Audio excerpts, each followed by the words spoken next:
하나님의 은혜와 평강이 여러분들의 삶 가운데 충만하기를 축복합니다. 자, 이제 우리가 로마서를 거의 이제 막바지까지 왔어요. 이제 다음 주면 이제 끝이 나는데요. 오늘 오늘 우리는 로마서 15장을 함께 나눌 겁니다. 이제 마지막 한 장 16장 다음 주에 이제 하면 끝인데 오늘 15장 말씀을 통해서 하나됨의 소망, 하나됨과 소망 또 그리고 복음의 사명에 대해서 함께 나눠보려고 합니다. 로마서 14장에는 어떤 내용이 나왔냐면 바울은 믿음이 강한 자와 약한 자 사이의 갈등의 문제에 대해서 다루었습니다. 기억나시나요? 그리고 오늘 이 15장에서는요. 그 내용을 이어받아서 우리 교회 공동체가 어떻게 하나 될 수 있는지 그리고 또 그 하나됨이 왜 중요한지를 더욱 깊이 이야기해 주는 장입니다.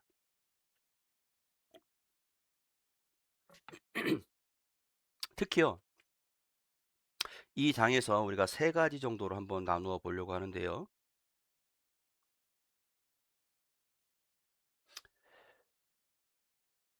첫 번째는 서로 세워주는 공동체. 알아요. 일부러 안 넘긴 거예요. 그리고 본받는 삶. 그리스도를 본받는 삶. 세 번째는 복음을 위한 사명의 헌신. 오늘은 요 세 가지를 이 말씀을 통해서 우리의 신앙 공동체, 우리 교회 공동체는 어떻게 해야 하는지, 또 그리고 그 공동체 안에 그 사명을 어떻게 잘 받아들여야 하는지 함께 보도록 하겠습니다.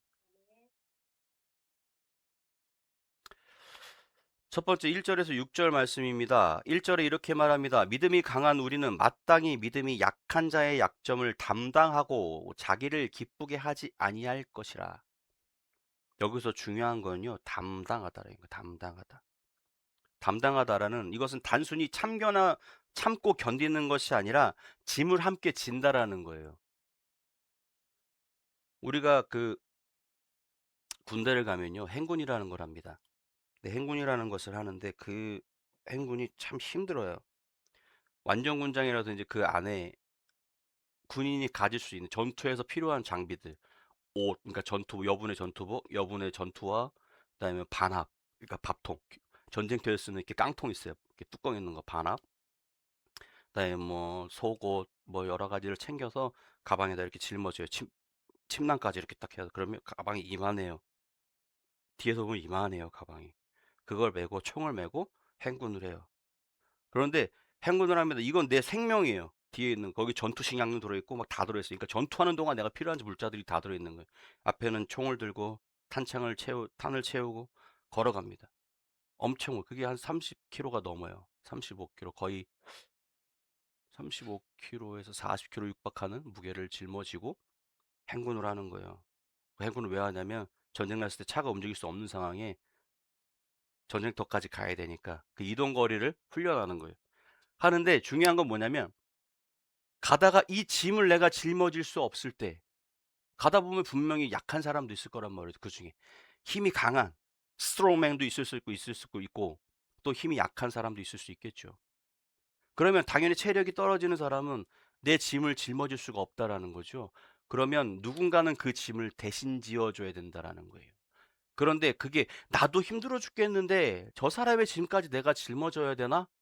라는 생각을 할 수도 있지만 거기서 발휘되는 것은 협동입니다. 흔히 말하는 군인들은 전우회라 그러죠. 내 전우를 그러니까 전우라는 건 내 생명을 함께 나누는 사람이라는 거죠. 그래서 나는 저 사람의 무거운 짐을 내가 같이 짊어지는 거예요. 그래서 그걸 짐을 서로 나눠지면서 서로 바꿔지면서 돌아가면서 그 사람을 끝까지 데려갑니다. 그 사람을 낙오되지 않게 끝까지 데려간다라는 거예요. 그렇다면 우리는 이 교회 안에서는 분명히 뭐라고 말씀드렸어요? 신앙이 믿음이 좋은 사람도 있을 거고 믿음이 약한 사람도 있을 거라고 오늘 로마서 15장 1절에 이야기하죠. 믿음이 강한 우리는 마땅히 믿음이 약한 자의 약점을 담당히 짊어져 줘야 된다라는 거예요. 그 사람이 잘못된 그 사람의 것을 참고 견뎌내는 것이 아니라 그 사람의 짐을 같이 지어 준다라는 거예요. 항상 제가 누누이 말씀드립니다. 교회 공동체는 완벽한 사람들이 모인 곳이 아니라고 말씀드렸어요. 완벽한 사람이 모이는 곳이 교회가 아닙니다. 부족하고 연약하고 하는 사람들이 모이는 곳이 교회라는 것이죠. 그 안에서 우리는 점점 성장하고 점점 올바른 길에 올라서는, 함께 협력하여 선을 이루는 공동체라는 거죠.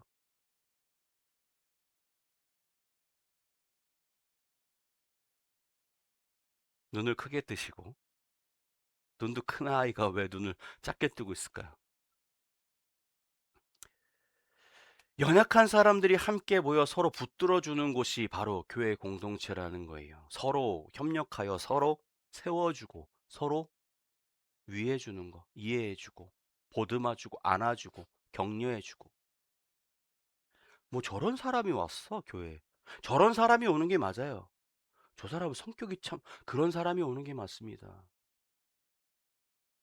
교회는 무겁고 무거운 짐진 자들아, 수고한 자들아, 다 내게로 오라. 완벽한 사람은, 물론 완벽한 사람도 있어야겠죠. 하지만 흔히 공동체는 이런 사람도 있고 저런 사람도 있다라는 거예요.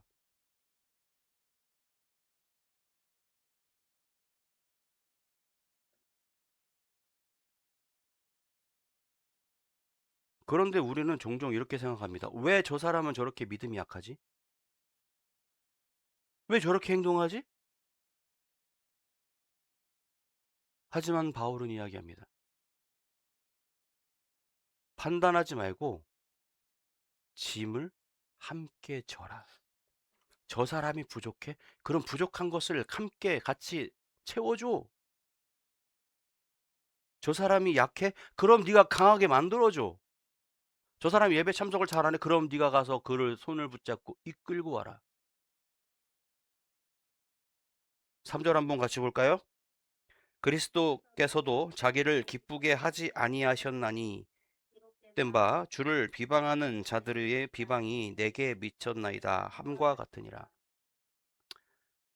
여러분, 예수님은 자기중심적으로 살으셨습니다. 맞나요? 예수님은 자기중심적이지 않게 사셨어요. 자기중심이 아니었습니다. 왜 대답을 안 해요? 제가 일부러 그렇게 얘기했는데, 예수님은 자기중심적으로 사셨습니다라고 얘기했는데, 눈을 크게 뜨고 저를 노려봐야죠. 목사님 잘못 얘기하셨어요.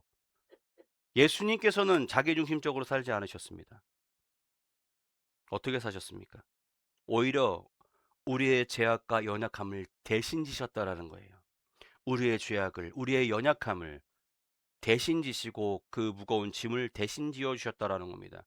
십자가는요, 여러분, 자기 희생의 아주 최고의 정점이에요. 십자가라는 것은 자기 희생의 극치, 최고점, 더 이상 어떻게 할 수 없는. 그러므로 우리가 서로를 세우는 삶은 단순한 윤리의 삶이 아닙니다. 단순히 율법을 지키기 위한 삶이 아니라, 단순히 법을 지키기 위한 삶이 아니라 예수님을 닮아가는 삶이라는 거예요. 우리가 서로 함께 세우는 삶을 살아가는 것, 함께 서로 협력하여 살아가는 건 예수님을 닮아가는 삶이라는 겁니다. 5절과 6절에서 이렇게 얘기해요. 한 마음과 한 입으로 하나님께 영광을 돌리게 하려 함이라. 하나됨의 목적은 무엇일까요? 방금 말씀에 말씀드렸죠. 한 마음과 한 입으로 하나님께 영광 돌리게 하려 노력하노라.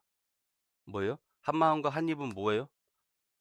하나됨의 목적은 하나님 앞에 영광 돌리기 위한 것이라는 거예요. 하나님 앞에 영광 돌리는 거, 일치단결하여 큰 예배당을 세우는 겁니까? 일치단결하여 우리의 교회가 다른 교회들보다 커지는 건가요? 물론 커져서 그 안에 많은 사람들이 모여 하나님 앞에 영광 돌리려 그 목적이라면 당연히 큰 교회, 큰 사이즈, 당연한 게 맞습니다. 당연합니다. 그 안에서 많은 사람들이 함께 영광 올리는 것. 하지만 그것이 내 과시, 우리 교세의 과시를 위해서, 목사님의 사회적 지위를 위해서, 아니면 내 사회적 지위를 위해서 나 이런 교회 장로야. 나 이런 교회 다니는 사람이야. 내 자신을 위해서 그렇게 노력하진 않습니까? 하나됨의 목적은 예수님께서 자기를 희생하면서까지 우리를 살리시고 우리를 하나 되게 하신 것은 하나님 앞에 영광 돌리기 위함이라는 것을 우리는 기억해야 합니다. 그런데 이것을 우리는 매일 배워요. 매주 배워요. 소요리 문답 처음에도 나옵니다. 하나님이 사람을 만드신 목적? 영광 받으시기 위해서라고 얘기해요. 하나님이 사람을 만드신 최고의 목적은 영광 받으시기 위해서 만든 거라고 우리 교리에 처음에 딱하니 박아놨어요. 그런데 여러분들의 삶이 지금 어떻습니까? 여러분의 삶은 하나님 앞에 영광 돌리는 삶을 살고 계십니까? 여러분의 삶은 예수님의 삶을 닮아가는 삶을 살고 계십니까? 입으로는 하나님 앞에 영광 돌린다고 하면서 그 영광을 나에게 돌리고 계시지 않습니까? 예수님을 닮아간다라고 예수님을 닮아가는 삶을 살아간다고 이야기하면서 내 모습을 더욱더 드러내기 위해서 삶을 살아가고 계시진 않습니까? 나의 목적을 이루기 위해서, 나의 야망을 이루기 위해서, 나의 꿈을 이루기 위해서, 나의 소망을 이루기 위해서 예수님을 닮아가는 척하고 계시진 않습니까? 여러분, 교회가 하나 될 때 세상은 하나님을 보게 됩니다. 우리가 하나 되어질 때 다른 사람들, 세상 사람들도 하나님을 바라보게 된다라는 거예요.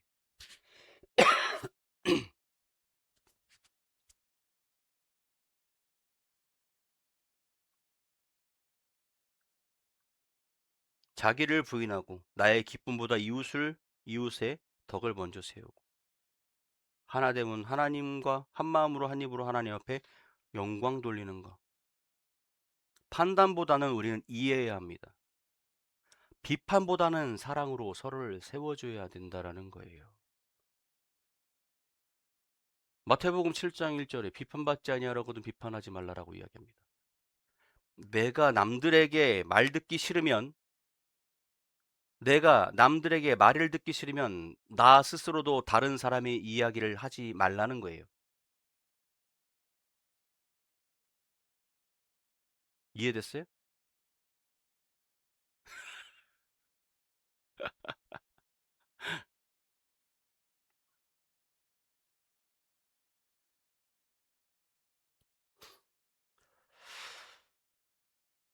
7절에 그러므로 그리스도께서 우리를 받아 하나님께 영광을 돌리심과 같이 너희도 서로 받으라 라고 이야기합니다. 서로 받으래요.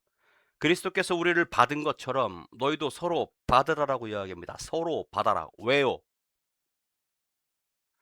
예수님께서 우리를 받아주셨기 때문이라는 거예요.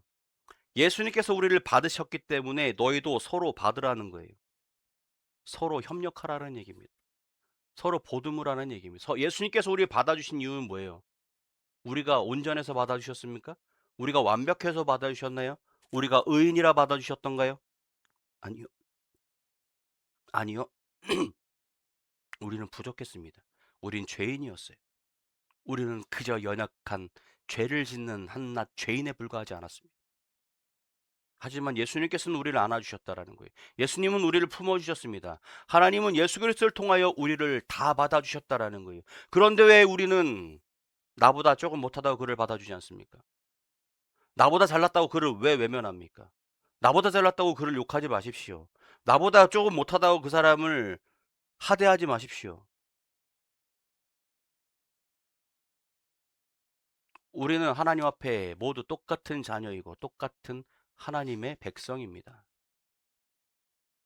스스로 계급을 나누지 마시기 바랍니다. 여러분 교회 내에서 여러분의 그 지위는 계급이 아니라 더 섬기라고 하나님께서 주신 직분입니다. 내가 조금 더 많이 가지고 있는 건 다른 사람에게 조금 더 많이 베풀어라. 내가 조금 더 없는 것은 네가 조금 더 도움을 받고 그 도움 받은 것으로 다른 사람에게 도움을 베풀어라. 흔히 세상 사람들은 이걸 보고 이렇게 얘기해요. 귀에 걸면 귀걸이, 코에 걸면 코걸이라 그래요. 하지만 우리는 그런 정신으로 살아야 돼요. 그래, 내가 하나님께서 나에게 조금 더 주신 것은 어려운 이웃들을 위해 더 베풀라고 나에게 주셨구나. 나에게 딱 그만큼만 주시는 건 그래, 나는 딱 그만큼만 있어야 되는 사람이구나. 받아들이시면 돼요. 세상에 더 많이, 더 풍족하게 갖지 않고 싶은 사람이 어디 있겠어요? 옛말에 그런 말도 있습니다. 과유불급이라 그랬어요. 왜 설교만 하면 이렇게 이런 말들, 뭐 이렇게 유식한 말들을 자꾸 써요. 아는 게 몇 개 되진 않는데 일단 다 쓰려고 그래요. 좀 있어 보이려고? 과유불급.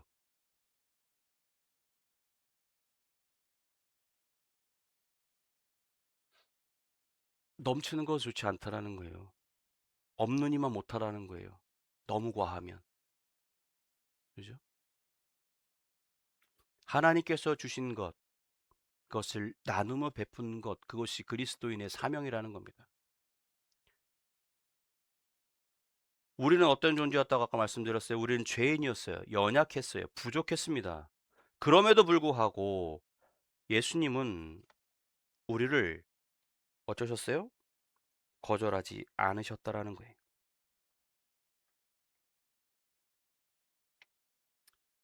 그럼에도 불구하고 예수님은 우리를 거절하지 않으셨습니다. 그렇다면 우리도 다른 사람들을 받아들여야 한다라는 거예요. 이것이 복음의 적용입니다. 복음은 나만 가지고 있는 것이 아니라 전해야 하는 것이라고 이야기하고 있죠. 그거 알고 계시죠? 마태복음 28장에 예수님께서 떠나시면서 뭐라고 말씀하셨어요? 응? 28장, 너희는, 그렇죠, 그거 크게.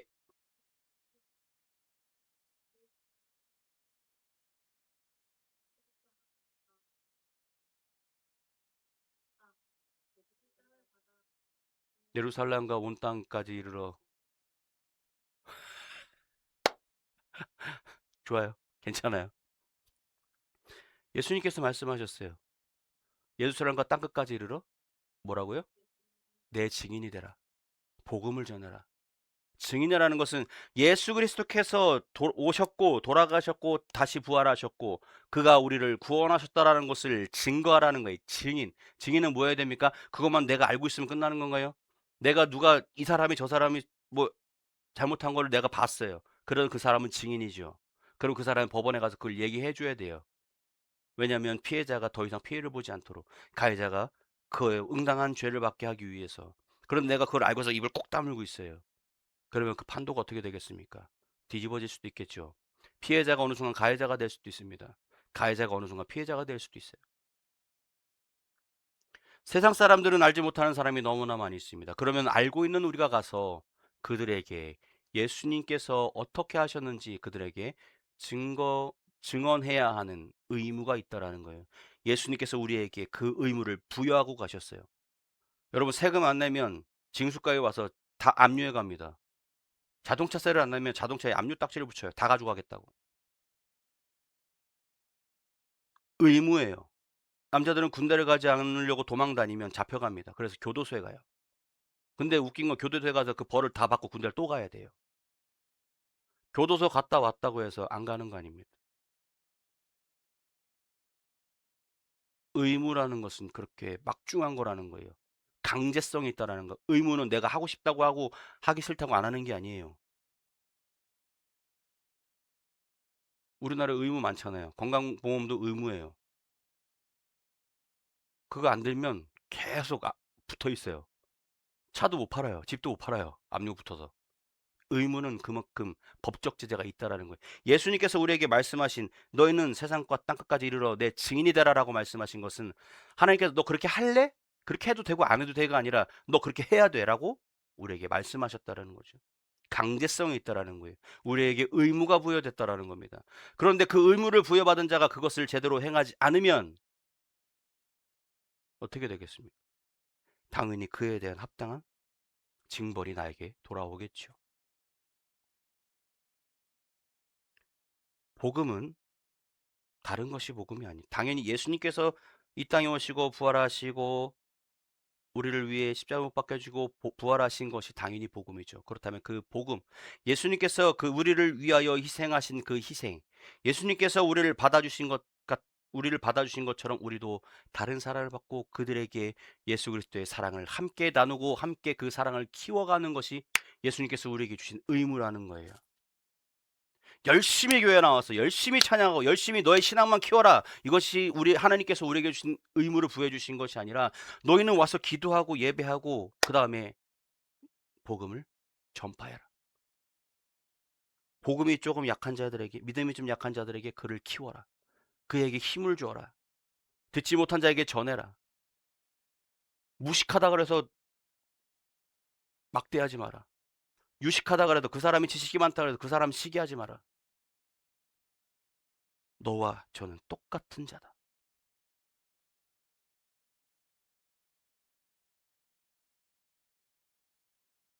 8절에 유대인과 이방인을 함께 언급하고 있습니다. 8절에는 함께 볼까요? 8절. 그리스도께서 하나님의 진실하심을 위하여 할례의 추종자가 되셨으니 이는 조상들에게 주신 약속을 경고하게 하시고 뭐래요?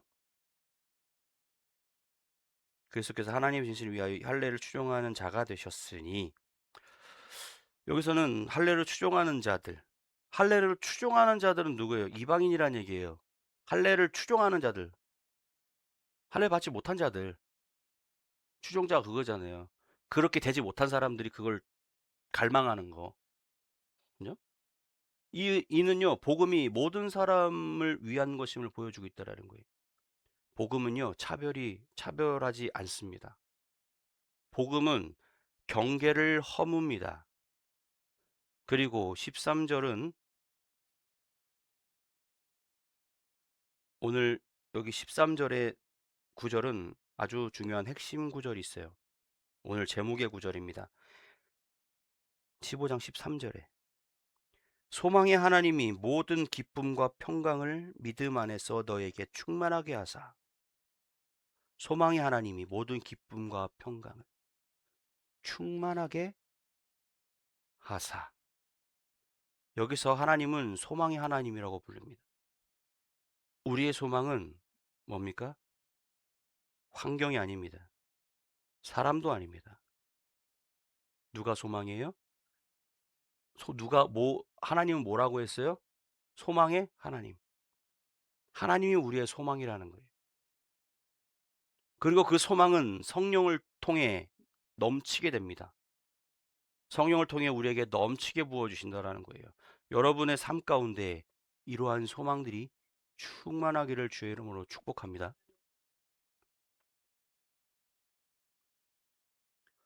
또한 복음은요. 14절에서 21절은 복음을 위한 사명에 대해서 이야기를 하고 있어요. 바울은 이제 자신의 사명을 이야기합니다. 16절에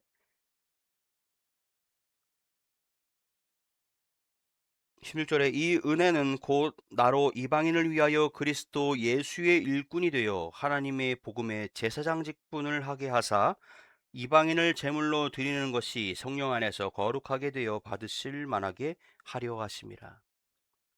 뭐래요? 이방인을 위하여 그리스도 예수의 일꾼이 되어 이방인을 위하여 바울은 자신을 단순한 전도자가 아니라 제사장적 사명을 가진 자라고 표현했어요. 이는 이방인들을 하나님께 드리는 영적 제물로 보고 있다라는 거예요. 이방인들을 전도해서 하나님 앞에 제물로 드린다라는 거예요. 이게 아주 중요한 관점인데요. 우리가 전도할 때 단순히 사람을 교회로 데려오는 것이 아니라 하나님께 드려지는 예배로 봐야 된다라는 거예요. 여러분, 자리가 너무 허전합니다. 우리가 자리를 채워야 돼요. 그것이 은혜입니다. 예전에는 그렇게 많이들 얘기했어요. 무조건 자리를 채워야 된다고. 그 안에 은혜가 있다고. 물론 많이 채워서 그 안에서 같이 함께 기도하고 찬양하다 보면 그 안에서 나오는 은혜가 있겠죠.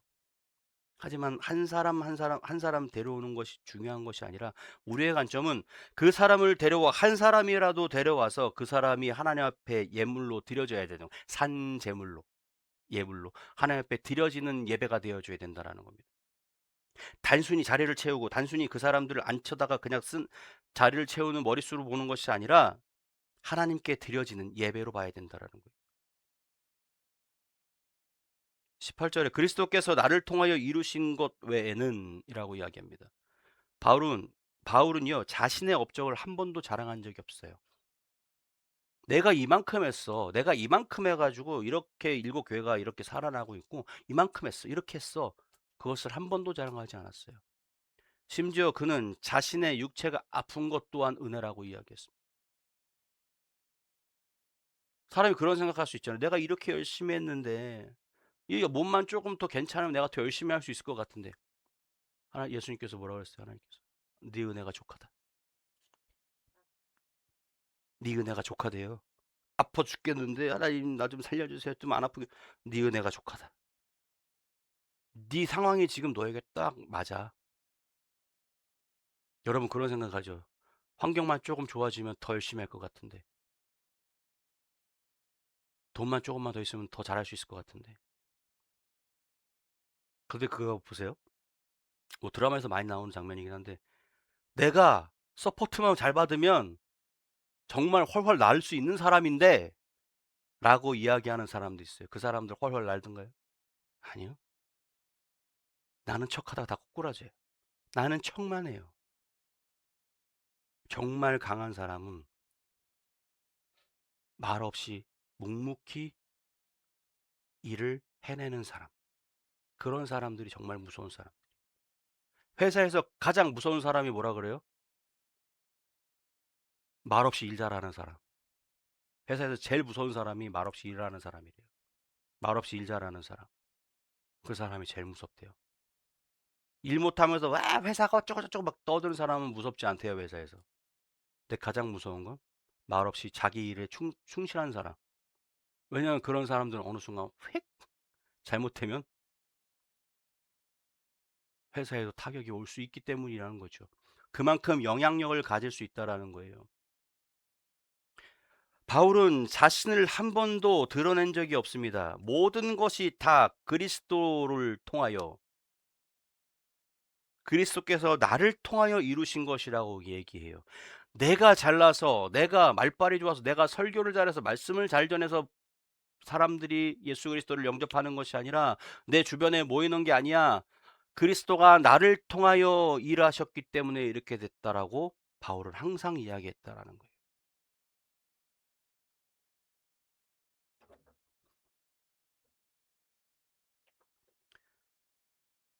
바울은 그러한 사람이었다라는 거예요. 근데 여러분, 우리도 그러한 모습으로 살아가야 된다라는 거예요. 내가 한 것을 내 공치사를 드러내는 것이 아니라 나를 통하여 하나님께서 하신, 나를 통하여 그리스도께서 하신 것을 선포해야 된다라는 겁니다. 모든 것은 하나님이 하셨다라고 고백해야 합니다. 이것이 진짜 사역자의 모습이라는 거예요. 이것이 진짜 사명자의 모습이라는 겁니다. 사명은 뭡니까? 뭔가 나에게 주어진 거잖아요.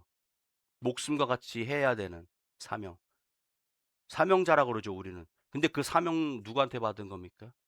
하나님께로부터 받은 사명. 예수 그리스도께로부터 받은 사명. 그죠? 그러면 사명자는 그분이 나에게 주신 것을 완벽히 충실히 이행해야 된다라는 거예요. 장수가 전쟁터에 나갑니다. 장수가 전쟁 나가서 싸워서 이겼어요. 그 공은 다 누구에게 갑니까? 주상에게 갑니다. 왕에게. 왕이 왕이 훌륭해서 왕이 강해서 우리가 이 전쟁에서 승리했다라고 이야기해요. 저 장수가 얘기하지 않습니다. 역시 우리 왕 밑에 좋은 군주 밑에 좋은 신하가 나온다라고 얘기를 해요. 항상. 그죠? 모든 것은 다 왕에게 공이 돌아갔습니다. 그런데 그 공이 왕에게 돌아가지 않으면 어떻게 됐어요? 말 그대로 진짜 나가리 되는 거예요. 낙동강 오리를 되는 거예요. 우리가 역사에서 많이 봤잖아요. 몇 있었잖아요. 우리가 아는 장군들 중에도. 열심히 나라를 위해 목숨을 바쳐 싸웠건만 결국 돌아오는 것은 비난과 고문과 모진 고통의 시간들이 있었다라는 거. 온전히 공은 내 주인에게 돌아가야 되는 거예요. 나의 주인 대신 하나님께서 나에게 주신 그 사명을 감당하는 나는 그냥 그것을 해내는 하나의 사람 도구일 뿐이라는 거예요. 모든 공적은 다 하나님께로, 모든 공적은 다 예수님께로. 그것이 사명자의 사역자의 자세라는 겁니다. 내가 설교를 잘해가지고 교회가 이렇게 커졌어. 글쎄요. 말 잘하는 사람은 세상에 많아요. 자정하게 보세요.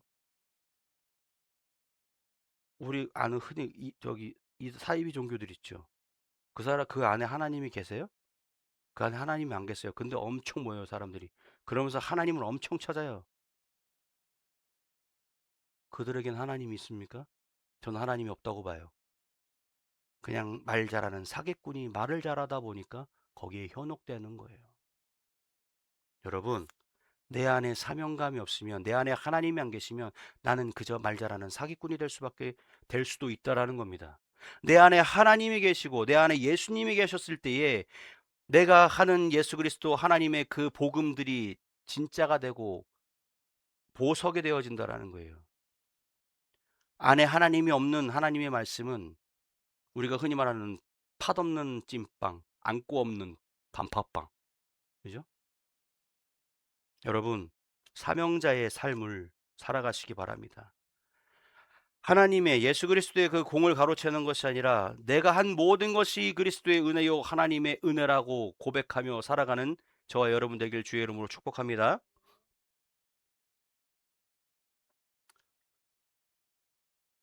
22절에서 33절 마지막 절까지의 말씀은요. 함께 동역하고 함께 헌신하는 삶을 이야기합니다. 바울은 로마로 가고 싶어 했지만 여러 번 막혔다고 말해요. 그리고 지금은 예루살렘으로 가고 있습니다. 왜일까요? 어려운 성도를 돕기 위해서 그는 지금 예루살렘으로 가고 있다라는 겁니다. 여기서 우리는 복음의 또 다른 모습을 봅니다.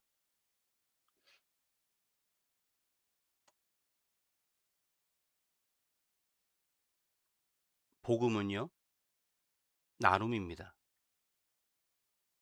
복음은요, 섬김입니다. 또한 바울은 성도들에게 기도를 부탁합니다. 30절에 한번 볼까요? 형제들아, 내가 우리 주 예수 그리스도와 성령의 사랑으로 말미암아 너희를 권하노니 너희가 기도에 나와 힘을 같이 하여 나를 위하여 하나님께 빌어라고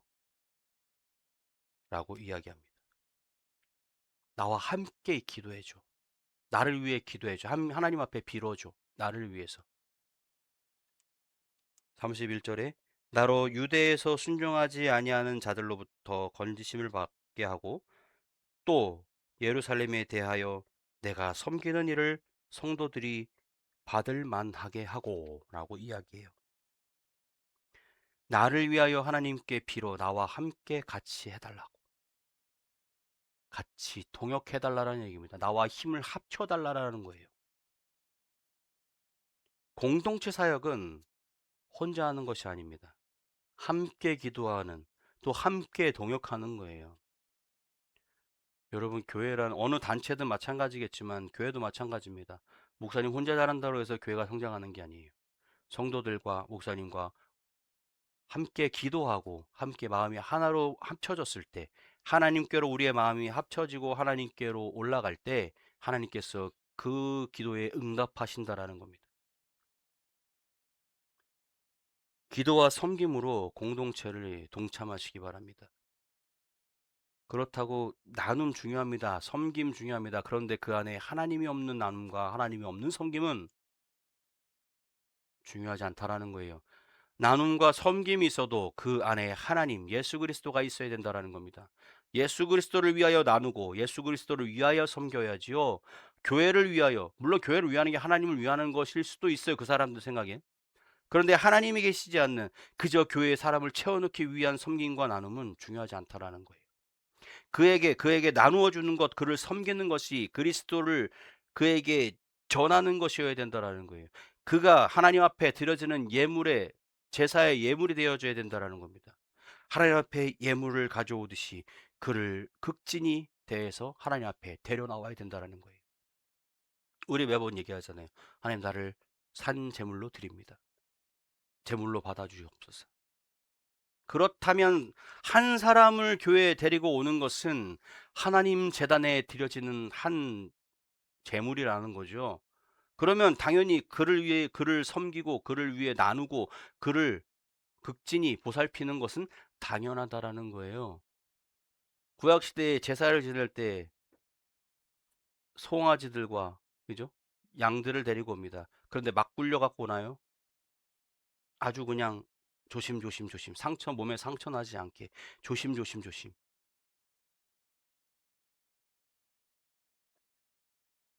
사랑하는 성도 여러분, 오늘 로마서 15장은 우리를 통해 세 가지를 이야기합니다. 첫 번째는요, 서로를 세워주는 공동체가 되라라고 이야기합니다. 그리스도를 본받아 서로를 본받아라. 세 번째는 복음을 위해 살아가는 사명을 붙들라라고 이야기하죠. 그리고 마지막으로 기억해야 할 것은, 하나님은 소망의 하나님이시더라는 거. 여러분, 여러분의 상황이, 우리의 상황이 어떠하든지, 여러분의 마음이 어떠하든지 하나님은 여전히 여러분의, 우리의 소망이 되십니다.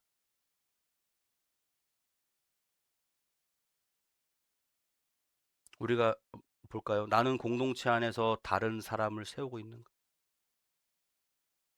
나는 다른 사람을 있는 모습 그대로 받아들이고 있는가? 나는 복음을 위해 어떤 삶을 살아가고 있는가? 나는 기도와 섬김으로 공동체에 참여하고 있는가?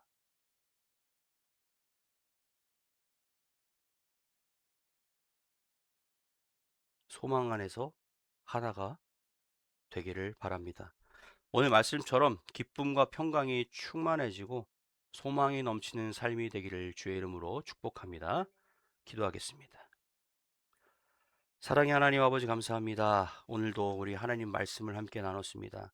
하나님께서 세우신 이 공동체가 하나님을 향하여 하나님의 뜻에 맞는, 하나님을 섬기며 하나님 앞에 나아갈 수 있는 공동체가 되어지게 하시고, 온전히 주님과 함께하는 정말 귀하고 복된 모습으로 하나님 앞에 드려질 수 있는 우리 교회가 될 수 있도록 주님 함께하여 주옵소서. 우리의 삶 가운데 주님께서 함께하시고 우리의 삶의 소망이 되신 하나님 함께하여 주옵소서. 감사드리며 우리 주 예수님의 이름으로 기도드렸습니다. 아멘.